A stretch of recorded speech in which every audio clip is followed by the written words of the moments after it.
What's going on, everybody? I'm pro singer David Braley, singer-entertainer based out of Phoenix, Arizona, and today I've got more Otto. It's been a little while since I've listened to an Otto tune. This one's been recorded about 2 years ago. It's called Freedom. Here we go.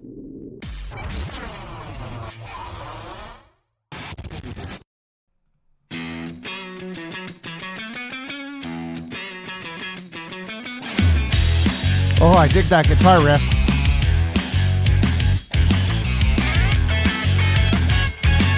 Okay, from John Yakitori.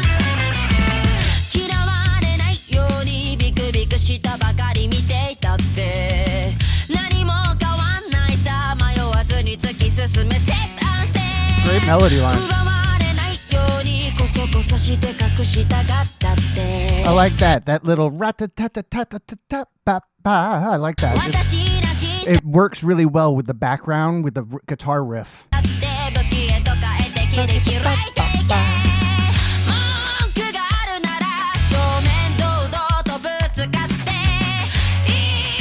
Yeah, get growly.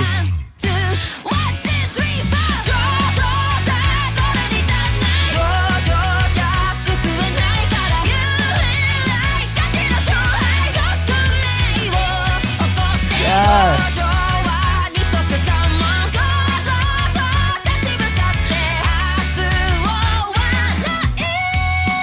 Oh, great placement in that high part, because it's hard to get that really front. Yeah, man. She's really forward, and she's kind of making it. She's keeping her soft palate nice and round, really nice and forward, and kind of getting that growl. But then all of a sudden, to flip to like right into your head voice, like it to hit those notes just bang on. It's just such a change in your placement, and she just nails it. It's fantastic.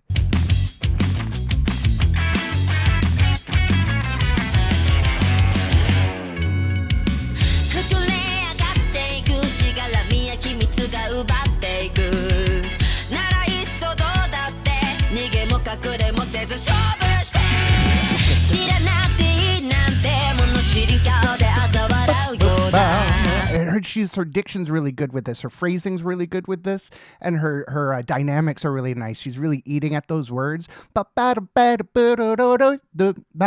really nice.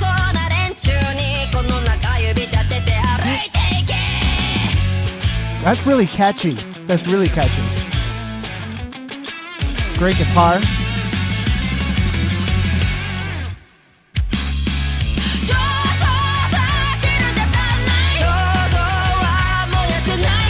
The bass player is getting a little freer as the song goes on, really starting to use the neck. I like it.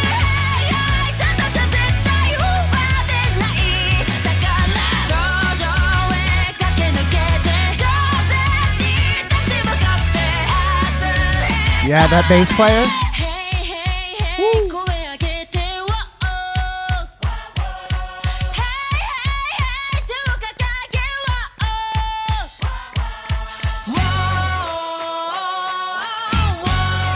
Little call and response.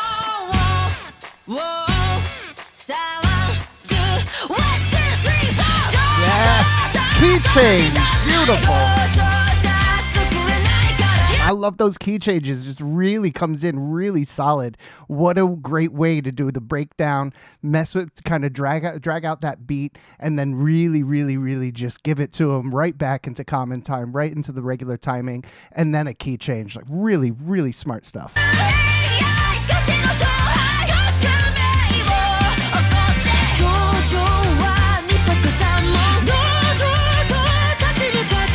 Yeah, bass player.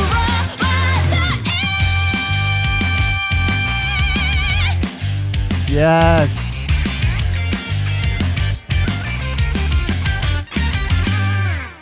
Oh, great ending. Really nice. This is the end of the song. I like it. I love those tag endings. They make my day. They really do. I worked for a long time in these things they called production shows, which is basically just a concert full of all different sorts of genres and music, but it's set to singing and dancing. There's big. It's like Las Vegas style production show, so it can cover all different styles of music. But often, what they do to tag a song that often fades out, they'll add a tag ending, and it's always do do do do do do. This is the end of the song, something like that. This is the end of the song, like just really fun, interesting stuff. But this was obviously not a tag ending. It's a really good. This is a solid ending. It's a solid song.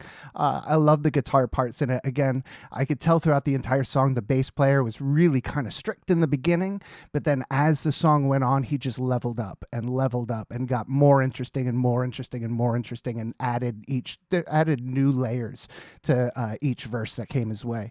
I really dug that.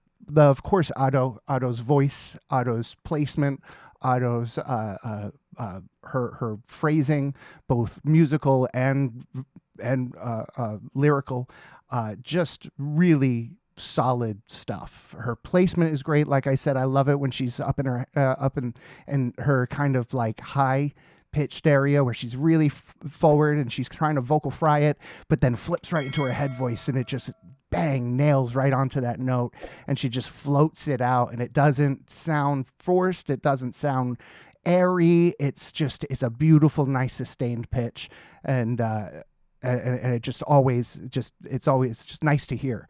Her voice is unique, her style, her timbre, her soft palate being raised just creates this unique timbre to her voice, and it's so much fun listening to her because it's not, she doesn't have your stereotypical voice. She's not just an alto, she's not just a soprano, she's an artist. She's a all-round everything singer. She's a visual artist as well as she is a musical artist. She's a lyricist in her own right by putting her own feelings and her own story behind the lyrics that were written for her. Because I know she's for the most part she sings covers, and this one was written by John Yakitori, who I believe is a guitar player. Correct me if I'm wrong, please, but be nice. Yeah, he wrote the lyrics and the music, and but through her ability of singing and her ability to communicate the way she does, it's just so unique, and it's brilliant to watch. It's brilliant to listen to. I enjoy the illustrations that she has up all the time. I do wish there is a part of me, just selfishly so, that still wants to see her face. I haven't reviewed any of the interviews or anything like that. I've kind of kept it to just strictly the music, but I should. It'd be nice to see her, perform, because that's just another seeing the eyes of a performer and watching the face of a performer and watching them emote rather than just hearing it from their voices. It's just another level of the performance. You know what I mean? And it would just be nice for me to see it. There's something about not being able to see her eyes when she performs that as someone with a musical theater background, it's kind of just a little bit like, oh, I wish I I want to see what's going on, and the only way you could really see that is by looking into the eyes and checking and seeing her own connection to her own music. And I feel like the best way to see that is through her eyes. Now, don't get me wrong; she shows it through her vocal ability. She tells the story through her vocal ability, and that is perfect and it's wonderful. It would just be nice to have that next level, if that makes sense. Guys, I had a blast with this song. I hope you did too. Until next time, I'll catch you all on the flippity flop. Cheers, guys. Bye.